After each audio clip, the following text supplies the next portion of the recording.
Alright, let's be real. As creative professionals, UX designers, graphic designers, and product managers, we face a lot of challenges. But today I'm going to talk about the toughest one. No, it's not procrastination. It's handling difficult clients. Now, most clients aren't difficult on purpose, right? They just need a little bit of guidance, especially working on something outside of their expertise. First, let's shift the mindset. Don't look at them as obstacles. Look at them as design challenge. And just like user personas, let's create client personas. The first persona, the unresponsive ghoster. Now this client goes missing for weeks, and when it comes back, it's an urgent requirement. Now, why can that happen? They could have a medical emergency, a business emergency, which is why they can't respond. There could be other priorities they got caught up in. They just didn't realize time was past. Or they thought maybe you can handle it. Their communication wasn't required. How do you handle them?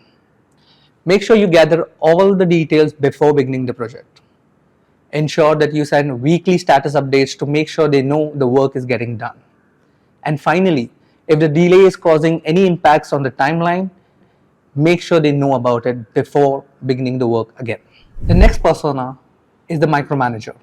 Now, these are the kind of clients who get into every single detail of your design. They want to know why you have put that pixel, why have you chosen that color. Why does this happen? One reason could be that they have never worked with a designer, so they're not aware of how the engagement should take place. Second, they have always been in control, so it's hard for them to let go. Third, they feel design is all about aesthetics, not really problem solving. So how do we handle them?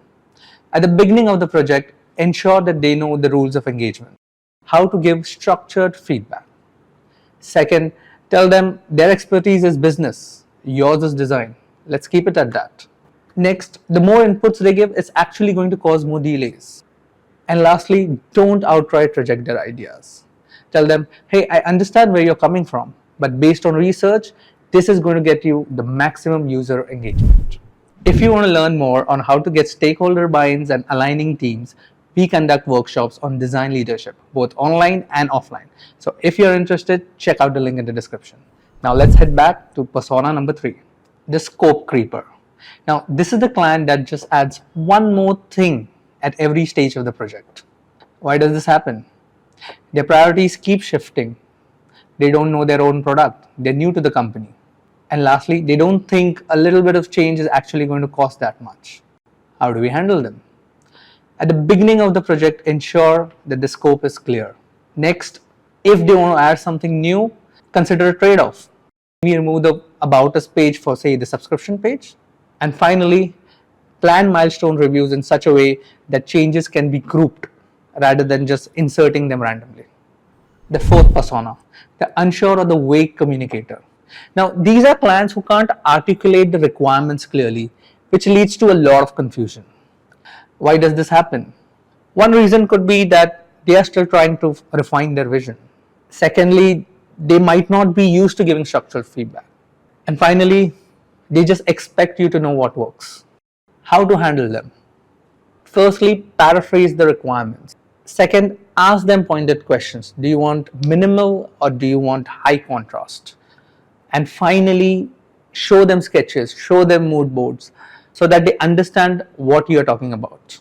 Finally, 3 hacks to avoid these situations. First, set expectations clearly. Define your process, timeline, and feedback structure. Second, find common ground. Align on goals and working style to ensure smooth collaboration. Third, respect their expertise. They know the products in and out. Your job is only to enhance it, not override it. At the end of the day, our job is not just to deliver excellent design. It's also to educate the stakeholder, align the design with business outcome to ensure that it goes live. Tell us about your toughest client challenge. And if you do want to learn more, consider checking out the Design Leadership Workshop, link in the description. Like, share, and subscribe if this helped you. Happy designing!